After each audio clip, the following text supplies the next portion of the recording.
Bloomberg Audio Studios. Podcasts, radio, news. This is the Closing Bell on the Stock Movers Report. The companies making moves at the close of U.S. trading with Carol Massar, Tim Stenovec, Romaine Bostick, and Scarlett Fu.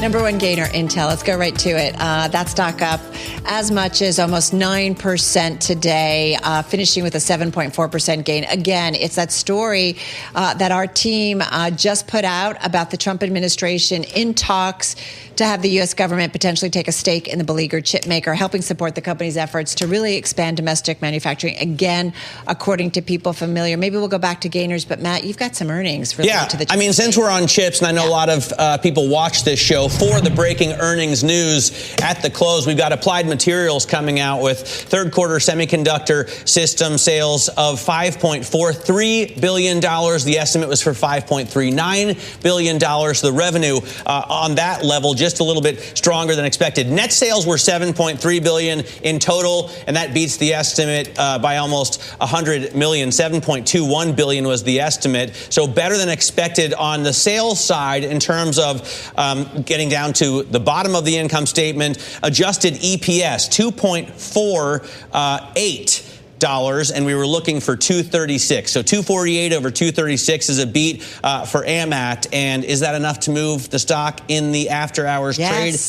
Well, it's moving down, though. If it beats on the top and bottom line, it should be moving up. We have to dig into this statement to figure out what's going on at AMAT. Yeah, pretty negative in terms of the trade that we're seeing here in the after hours. All right, folks, I'm going to go back to some of the stocks on the move here. I mentioned Intel, which was the number one gainer in the S&P 500. Got to talk about some of the IPOs. We've seen some flow this week in a big way. MIAX, ticker is MIAX, having its first day of trading, its IPO.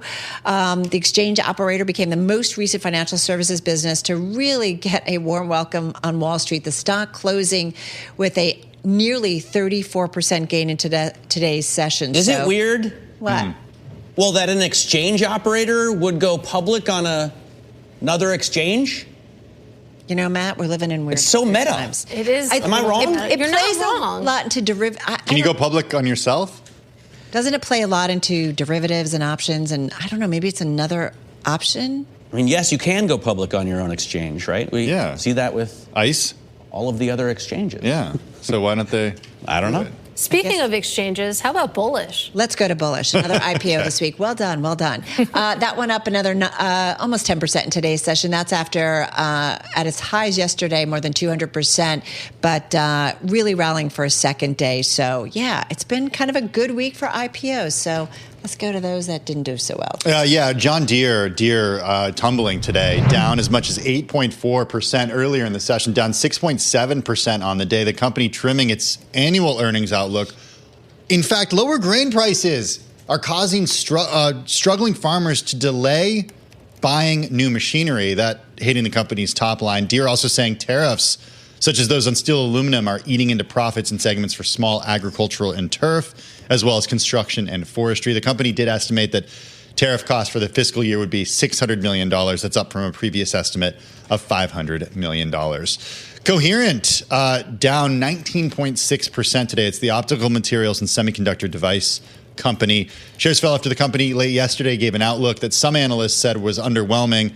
It also said it would sell its aerospace and defense business to Advent for $400 million.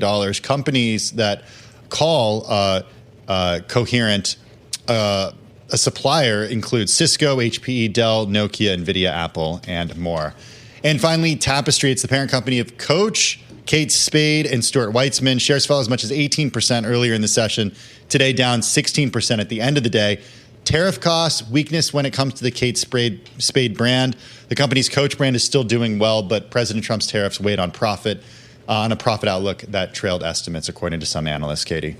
I will say that Tapestry did have a very high bar to clear. I think coming into earnings, their shares were up something like 50-something% year to date. Actually, they're still higher by 50% year to date, even higher heading into earnings. I do want to quickly talk about Hims & Hers Health dropping after hours right now, currently off by about 2.4%. We just got this headline that Hims & Hers is being probed by the FTC over cancellation practices. Don't have much detail beyond that headline, but you can see traders reacting to that in the after hours. Shares currently off by about 2%, Matt Miller. I should point out, too, that there's a couple of press releases crossing in terms of law firms involved, I guess, class actions against Hims and Hers, and it has to do with false or misleading statements.